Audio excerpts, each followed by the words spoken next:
We remain steadfast in our commitment in delivering local news that matters. Stories that inspire. Enriching the lives of Filipinos in the Philippines and across the globe. This is your GMA Regional TV. Buong puso para sa Pilipino. Ito ang inyong Regional TV News. Magandang araw, ito ang inyong Regional TV News. Hatid namin ang mga pinakamalaki at pinakahuling balita. Mula sa Visayas, ako po si Cecil Kibod Castro. Mula rito sa Mindanao, ako po si Sara Hilomen Velasco. At mula naman dito sa Luzon, ako po si Chris Zuniga.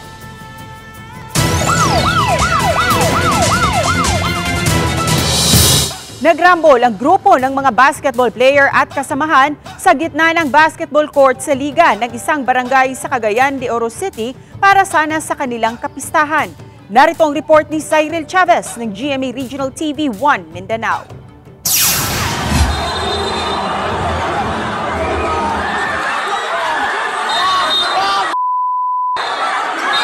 Sa rambulan, nauwi ang dapat ay awarding ceremony sa Liga ng Basketball sa Barangay Bugo, Cagayan de Oro City, linggo ng gabi. Ang rumble nagsimula sa dalawang player na sa kanilang laro pa lang ay nagkainitan na. Sa awarding ceremony, siniko umano ng isang player ang katunggaling player nito hanggang sa humantong sa suntukan. Sumama na rin ang ibang players at kasamahan sa kaguluhan. Tumagal pa ito ng ilang minuto bago natigil. Ayon sa Puerto Police Station na rumisponde sa lugar, sila na ang pumagitna para maawat ang dalawang grupo. Nakaresponde man ang atong mga kapulisan nato, sir, yung di human, doon po siguro ariglo sa ilang both side, both party nila, then nagpa-blatter o nagkasabot nga, dito na lang sila magsabot-sabot sa barangay. Sa social media post ni Bugo, Barangay Kapitan Spencer Kailing, nilahad nito na ban na sa kanilang liga sa barangay ang basketball team na nag-umpisa ng kaguluhan. Doon ay paimang no, sa klipa mang sugod ang dula nga posible walay kupot nga may tabo. Kasagaran mo na patanglitan lugar o ang dula manggulo sa gola na nato o mga sugal-sugal posta-posta di agin may tabo nga magdinabanay gina sa kwarta. Mula sa GMA Regional TV 1 Mindanao, Cyril Chavez nagbabalita para sa GMA Integrated News.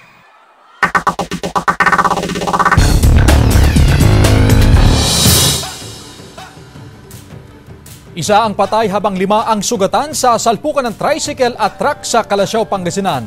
Ang detalye ng balitang yan hatid ni Russell Simorio ng GMA Regional TV 1 North, Central Luzon. Sa kuha ng CCTV camera, kita ang pagdaan ng truck na ito na may kargang construction materials sa Barangay Bud, Calasiao, Pangasinan. Nasa tamang linyang truck pero ilang minuto lang maaninag sa video na sumalpok sa truck ang isang tricycle. Sa cellphone video na ito, kita ang mga sakay ng tricycle na sugatan. Ang 2 taong gulang na bata nakahandusay sa kalsada. Sinubukan siyang dalhin sa ospital pero dead on arrival. 5 iba pa ang sugatan kabilang ang driver ng tricycle. Ay napakalakas po. Kasi yung mga sakay ng tricycle lahat dinala sa ospital, tsaka may namatay. Nayupi yung sasakyan ng tricycle. Di ko alam kung sinong may kasalanan, sir. Ayon sa investigasyon ng pulisya, nag-overtake ang driver ng tricycle na ama ng biktima. Paparating naman yung isang truck galing dito sa Calasiao. Hindi na control ng manipela ng tricycle. Sumalpok, nagsasalpukan sila. Head on, face-to-face ang nangyari kasi lumusot siya sa e-bike. Tumanggi nang magbigay ng pahayag ang pamilya ng biktima. Ayon sa pulisya, nakatakdang mag-usap ang pamilya ng biktima at driver ng truck. Sa pool din sa CCTV, ang isa pang aksidente sa parehong kalsada. Kita ang pagsalpok ng motorsiklo sa isa pang motorsiklo. Sa lakas ng impact, kitang natumba ang 2 rider. Ligtas naman ang 2 at hindi na nag-report sa pulisya. Nag-meeting po kami kahapon na magpapagawa kami ng mga signages po para maabisuhan yung mga motorista po. Mula sa GMA Regional TV 1 North Central Luzon, Russell Simorio nagbabalita para sa GMA Integrated News. Dead on arrival sa dalawang magkahiwalay na ospital sa Laguna ang 3 lula ng isang kotse matapos ang kalunos-lunos na aksidenteng sinapit nila sa Luisiana, Laguna. Matinding pinsala sa ulo at iba pang bahagi ng katawan ang tinamo ng 3 nasawi na pawang mga senior citizen. Habang nagtamo ng matinding sugat sa iba't ibang bahagi ng katawan, ang isa pang pasahero at ang driver ng kotse na patuloy na nagpapagaling sa ospital. Ayon sa pulisya, pauwi na sana sa Rizal ang 5 magkakaanak mula sa isang lamay sa Bicol nang mawala sa linya ang driver at tumama sa isang concrete barrier. Sinisika pa ng GMA Regional TV Balitang Southern Tagalog na makipag-ugnayan sa pamilya ng mga biktima hinggil sa aksidente. Siguro sobrang pagod po. Medyo nakatulog yung driver. Impact sa katawan nila yung pagkaka-aksidente ng sasakyan. Kasi medyo may kabilisan nga po yung takbo.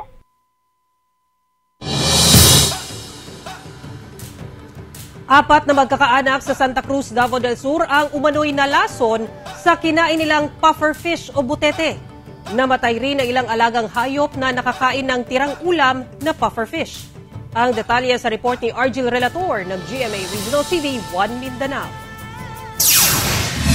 Nanghina, nahilo at nagsuka ang 4 na miyembro ng pamilyang Marukin ng Sitio Danton, Barangay Astorga sa Santa Cruz, Davao del Sur. Ang itinuturong dahilan, ang kinain nilang pufferfish o butete. Agad silang isinugod sa ospital sa Digos City. Niyato akong pag-umangkon mo, di na kanang nagrabian. Kaya nakuan daw siya, kanang luya, wala siya ikusog, di nakatindog. Nasa 2 kilong pufferfish ang nakuha ng kanilang padre de pamilya na isang mangingisda. Niluto nila ito at inulam sa hapunan. Ayon sa kaanak ng mga biktima, sanay daw kumain ng pufferfish ang naturang pamilya. Kinaumagahan, doon na sila may ibang naramdaman. Kabilang sa mga nadala sa ospital, ang 54 anyos na ama, 2 anak nito na 35 anyos na lalaki at 26 anyos na lalaki at asawa nito na 29 anyos. Naghihingalo na ang pusang ito. Namatay naman ang isa pang pusa at alagang manok matapos makakain sa natirang nilutong pufferfish. Hindi na raw bago sa ilang aksidente sa lugar ang pagkain ng pufferfish kahit alam nilang delikado ito. Matapos masuri sa ospital ay na-discharge naman agad ang 4. Ayon sa Municipal Agriculture Office ng Santa Cruz, may toxin ang pufferfish na delikado kung makain ng tao. Ang Bureau of Fisheries or ating fishery sector diri sa ato ang Municipal Agriculture Office wala jud nag-recommend nga pwede nato kaunon ang butete. Ipinagbabawal din ang pagbebenta ng parehong klase ng isda. Mula sa GMA Regional TV 1 Mindanao, Argel Relator, nagbabalita para sa GMA Integrated News. Nakuhanan ng hinihinalang shabu ang isang PDL na ipapasok sa BJMP Naga Male Dormitory sa Camarines Sur, habang magkapatid na big-time pushers sa Camarines Norte timbog sa drug buy-bust operation. May detalye si Jessica Kalinog ng GMA Regional TV Balitang Bicolandia. Nitong Mayo 17, mula sa Naga City Police Office sa Camarines Sur, ililipat sana sa BJMP Naga Male Dormitory ang 50 anyos na lalaking PDL na nahaharap sa 2 kasong may kaugnayan sa iligal na droga. Pero habang may isinasagawang inspeksyon sa mga gamit ng PDL bago ito pumasok sa BJMP facility, nadiskubre ang isang maliit na sachet ng pinaniniwalaang shabu sa loob ng kanyang wallet. Very alarming po ito sa amin kasi sa totoo lang dapat wala pong ganun kasi bago po sa amin dalhin yung PDL nasa kustodiya po ng pulis. Alam naman po natin na bawal po yung mga ganun dito sa ating mga pulungan. So pag nahuhuli po, another case na naman po yun. Nasampahan na ng 2 kasong paglabag sa Comprehensive Dangerous Drugs Act of 2002 ang sospek na kasalukuyang nasa BJMP Naga Male Dormitory. Sa Daet, Camarines Norte, kalaboso rin ang magkapatid na babaeng big-time na tulak ng iligal na droga sa bayan. Isa sa mga ito ang pinaniniwalaang miyembro ng Gutierrez Drug Group. Sa isinagawang buy-bust operation ng mga otoridad sa Barangay Magang, nakuha sa mga sospek ang 782,000 pesos na halaga ng pinaniniwalaang shabu. Kasalukuyang nasa kustodiya ng Daet MPS ang mga sospek habang inihahanda ang kasong isasampa laban sa mga ito. Mula sa GMA Regional TV Balitang Bicolandia, Jessica Kalinog, nagbabalita para sa GMA Integrated News. Sugatan ang dalawang sakay ng Cessna Plane 172 matapos bumagsak sa dagat na bahagi ng Barangay Kanaway, San Fernando City, La Union. Isang 41 anyos na pilot instructor at 24 anyos na pilot student ang mga biktima na agad dinala sa ospital. Nagsasagawa raw ng test flight sa eroplano ng aksidenteng bumagsak. Iniimbestigahan na ng otoridad ang sanhi ng aksidente, kung human o technical error. Sinisika pa ng GMA Regional TV 1 North Central Zone na makuhanan ng pahayag ang may-ari ng Cessna plane. Isinagawang kilos protesta ng mga tsuper ng unconsolidated PUJ sa Bacolod City na puno ng tensyon. Habang isang tsuper na tumangging sumama sa nasabing protesta, pinagtulungan umanong saktan ng mga kapwa tsuper. Yan ang tinutukan ni Adrian Prietos ng GMA Regional TV 1 Western Visayas, live mula sa Bacolod City. Adrian?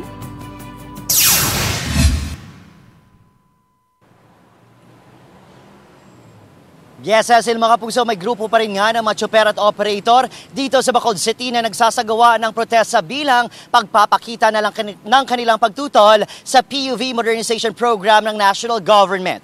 Mga puso, Cecil, nitong linggo nga lang ay nauwi pa sa sakitan ang isinagawang kilos protesta ng ilang tsuper dito sa lungsod. Iniinda ngayon ng tsuper na si Charlie Halandoni, 39 anyos, ang sakit sa iba't ibang bahagi ng kanyang katawan matapos umano siyang suntukin na mga kapwa-tsuper sa kalagitnaan ng kilos protesta at tigil pasada na isinagawa sa Old Airport area sa Bacolod City. Ayon kay Charlie, nakasapi ng kinetko.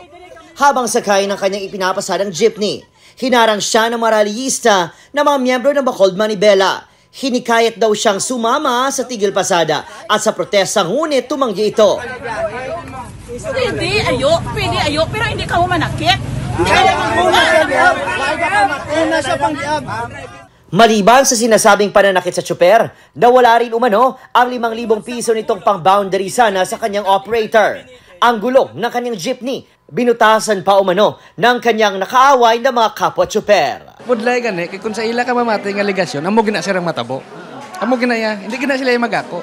Pero ang video, wala ga binutig, kag ang nakasaksi, kag mismo ako. Kung wala ko nilang pulihan, makadto ko diyan, kasasabong nagpalanakit kaning lawas ko. Pero depensa ng Bacod, Manibela, wala katotohanan ang paratang ni Halandoni at hindi ka panig-paniwala, lalo na ang sinasabi nitong nawawalang pera. Kabutigan ng ginaubra mo si J. Kay nga, nagdeklarar pag isa na dula kwartaya, basi may utang ka lang imo yang wala mo mabayran, di kay 5,000, kindeklarar mo pa kami yang nangawat sa inyo mga kwarta, ng hold up. Sala na mapatay ka mo, da? Hindi! Dahil sa nasabing tensyon, plano ng magkabilang kampo na magsampa ng kaso. Samantala, nagpaalala naman ang alkalde ng lungsod sa mga tsuper na magproprotesta na sikapin na gawing mapayapa ang mga ganitong aktibidad. If they want to protest, there is a proper way of doing the protest. But maglapaw sila and they do unlawful things. We will make the proper arrest.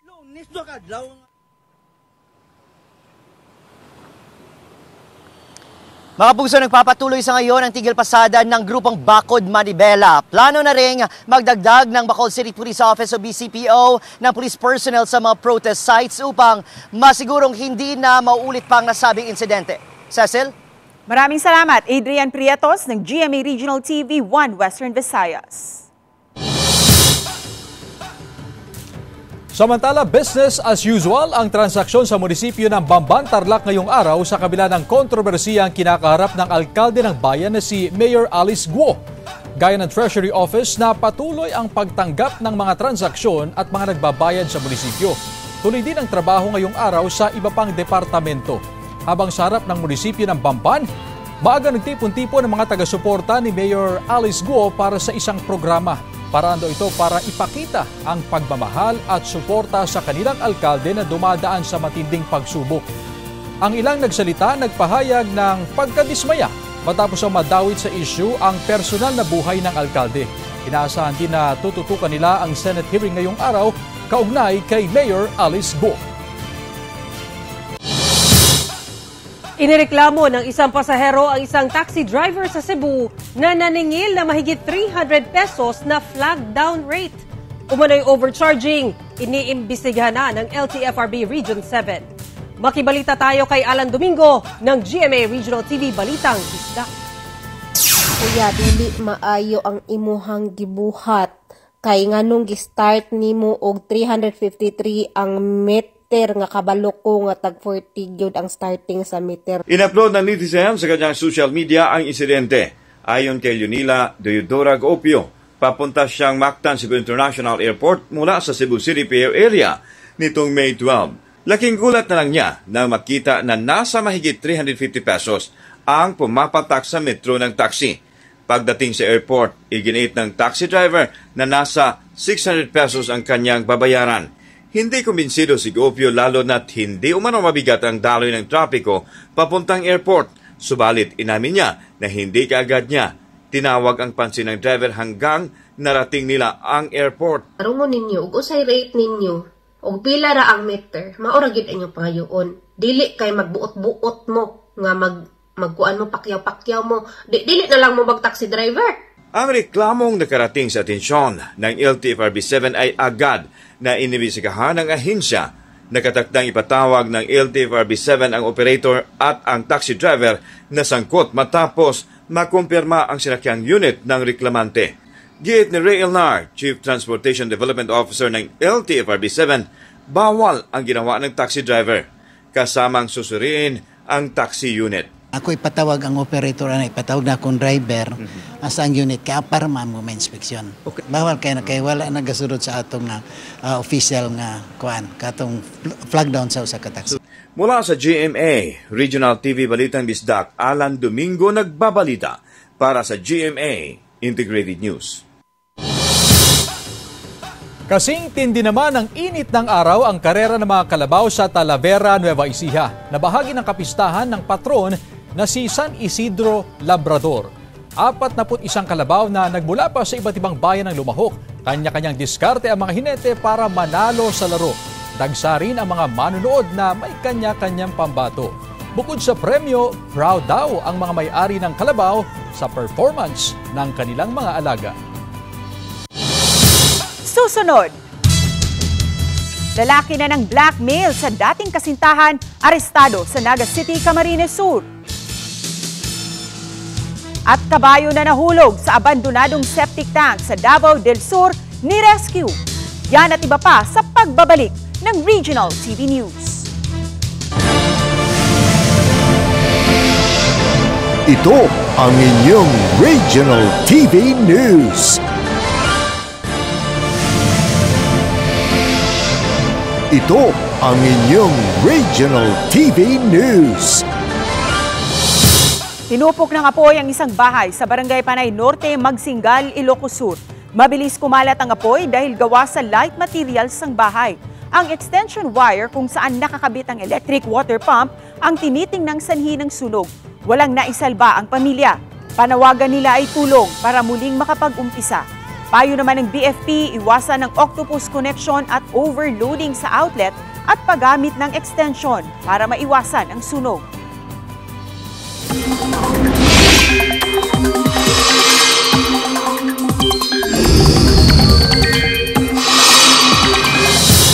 Mga kapuso, nananatiling mataas ang tsansa ng ulan sa iba't ibang bahagi ng bansa sa kabila ng inaasahang init ng panahon. Ayon sa Pag-asa, easterlies pa rin ang nakaapektong weather system sa bansa. Sa mga susunod na oras, malaking bahagi ng Northern at Central Luzon at Mindanao ang makararanas ng light to moderate rains base sa rainfall forecast ng Metro Weather. Posible ang heavy to intense rain sa ilang lugar na maaring magdulot ng baha o landslide, kaya dapat maging alerto. Ulanin din ang ilan pang panig ng Southern Luzon at Visayas. Ilang magsasaka sa bayan ng San Fernando, Camarines Sur nangangamba sa pagsisimula ng tag-ulan dahil sa banta ng pagbaha. Road widening sa lugar pinangangambahang mas magdulot ng pagbaha sa mga low-lying area ng bayan. May detalye si Chris Novelo ng GMA Regional TV Balitang Bicolandia. Sa gitna ng tuyong palayang ito sa Barangay Rizal sa bayan ng San Fernando, Camarines Sur, magtataka ka kung bakit may nakastandby na isang bangka Ang bangkang ito ay pagmamayari ng pamilya ng 78 anyos na si Nanay Nida. Bahagi raw ito ng kanilang paghahanda sa pagdating tag-ulan at panahon ng bagyo sa mga susunod na buwan. O pagbaha po yan, itong tinanomi, tadignipuan, uso sa mo, ito po pisasabog lang, bakong tarok. Nasasano po yan. Pagkasano po, pag hura po kayan na to, lapa, tapos kinano na kay kang kuhol. Inihahanda na rin nila maging pamuksa sa mga peste sa taniman. Isa pa sa kanilang pinaghahandaan ay ang epekto ng nagpapatuloy na road widening project sa lugar na banta sa posibleng pagtaas pa ng tubig baha sa kanilang lugar. Ayon sa Municipal Agriculture Office ng San Fernando, bahagi ng Bicol River Basin ang bayan. Kaya kung may malakas na ulan, nariyan ang banta ng pagbaha sa mga low-lying area. Man kaming makinarya o kagamitan na pwedeng ipagamit sa to yung mga farmers. Pero alam ko igwasin ng mga inabot na turbine, na pump, na once na nagkakaigwa ng pagbaha dahil na tuom, pwede nang bumbawon ito, paluwason. Kaso kung ang kataid maninda apektado man, so dahil mo yan magigibo. So talagang mahalat kita na magbaba ito, naturally mag-subside ang tubig. Nagpapatuloy pa ang road widening project ng DPWH sa bahagi ng San Fernando at posible pa malagyan ng kanal ng pwedeng daluyan ng tubig. Abiso naman ang tanggapan sa mga magsasaka mag-apply ng insurance pagkatapos magtanim para masigurong protektado ang bawat sakahan. Mula sa GMA Regional TV Balitang Bicolandia, Chris Novello nagbabalita para sa GMA Integrated News. Hindi na nakalagpa ang 42 anyos na lalaki na tubong Camarines Sur matapos itong mahuli sa ikinasang entrapment operation ng PNP Regional Anti-Cybercrime Unit sa Naga City, Camarines Sur. Sa report ng PNP RACO, inireklamo ng kanyang dating kasintahan ang nasabing lalaki dahil sa pagbablackmail nito na ipopost sa social media ang kanilang mga pribadong larawan at video kung hindi makikipagkita at makikipagbalikan sa kanya. Nagkasundo ang dalawa na magkita sa Naga City kung saan doon na nahuli ng mga otoridad ang sospek. Ayon sa pulisya, posibleng mahaharap ang sospek sa paglabag ng Violence Against Women and Children Act o VAUCI at bawal bastos law in relation sa cybercrime law. Sinusubukan pa ng GMA Regional TV Balitang Bicolandia na makuhanan ng pahayag ang naturang sospek. Sinasabi niya po na ipopost niya ang mga video or mga screenshot na maselan. Tapos nag-abot ko sa point na chinat niya na ang mga barkada ko na ipapahilong niya daw po ang mga video ko. Paalala natin sa ating mga kababayan na kung maaari, lalo-lalo dito sa mga babae, na kung magkakaroon man sila ng lovemaking, huwag silang papayag na kuna ng larawan o video para hindi ito magamit na pang-blackmail sa kanila. Susunod, pag-rescue ng isang kabayo na nahulog sa septic tank sa Davao del Sur, saksihan sa pagbabalik ng Regional TV News.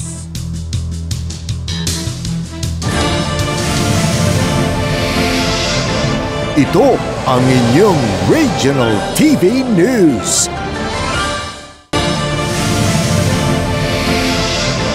Ito ang inyong Regional TV News. Duguan at wala ng buhay na nakahandusay sa gilid ng kanyang bahay ang 55 anyos na kontraktor nang matagpuan mga otoridad mag-alas 11 ng umaga noong Lunes. May tama ng saksak sa kaliwang dibdib ang biktima matapos siyang saksakin ng kanyang 32 anyos na kapitbahay. Ayon sa pulisya, ang dating alitan ng dalawa at ang pagsusunog umano ng mga tuyong damo at basura malapit sa kable ng kuryente ang pinag-ugatan ng krimen. Tumanggi nang magbigay ng pahayag ang pamilya ng biktima. Sumuko naman ang suspect sa mga opisyal ng Barangay Balagtas na nahaharap sa kasong homicide. Sinaksak po. Diba po nung sinasaway ko lang naman po siya doon sa tungkol sa pagsisilab. Nagalit po siya sa akin, sinuntok niya ako. Kaya naglaban na rin po ako. Ay sinasaway ko lang naman po siya doon sa pagsisilab niya. Dahil sa tapat po ng kuryente. Nagsisisi ka ngayon? Opo. Nangingi po ako ng sorry doon. Pamilyang Base po sa deklarasyon nga po ng ating suspect na na-interview na sanay na daw po yung kapitbahay na sila ay minsan ay hindi nagkakaunawaan. Nasaksak po niya. And hindi niya din akalain na yun ay napatay niya. Para mailigtas ang nahulog na kabayo, tinibag na ang culvert na ito na nagsisilbing pundasyon ng septic tank sa isang bakanting lote sa Barangay Astorga, Santa Cruz, Davao del Sur noong Martes ng umaga. Nakalubog na sa tubig ang naturang abandonadong septic tank at kabayo na naghihintay lang na maingat. Gabi noong Lunes nang ipinwesto ang kabayo sa naturang lugar, ngunit kinaumagahan na pag-alaman ng may-ari na nahulog na ito ang kanyang kabayo. Matagumpay na nakuha ang kabayo sa pagkakahulog, ngunit nanghina umano ito. Labis naman ang pasasalamat ng may-ari sa mga tumulong upang maiangat ang kabayo dahil kaagapay raw nila ito sa kanilang pamumuhay sa bundok. Gikaliguan niya tapos gipakaon niya og sagbot kay para makuan kay basi daw lagi dag maluya.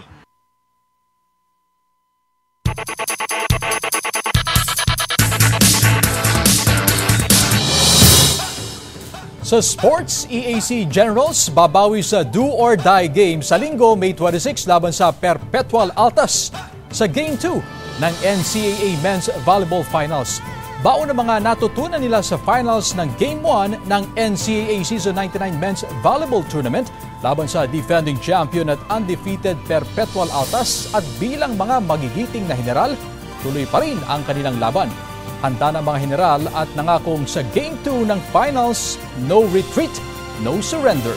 Abangan ang Game 2 ng NCAA Season 99 Indoor Volleyball Finals sa darating na linggo simula alas 12 ng tanghali live sa GTV. Hindi na ngayon mahagilap sa Barangay Blasco sa bayan ng Pilar sa Capiz ang SK chairman na sangkot sa pagpatay sa aso na nakuhanan pa ng video. Ayon sa Pilar PNP, base sa huling pagpunta nito sa nasabing barangay, wala na ang nasabing opisyal ng barangay. Posible umanong nagtago ito dahil sa nangyari ayon sa kapulisan. Pero bago ito umalis sa lugar noong Lunes, nakausap pa raw ito ng pulisya at sinabing nagsisisi siya sa kanyang ginawang paghampas ng kawayan sa aso. Nagsisisi na rin ang iba pang sangkot na kasama nito.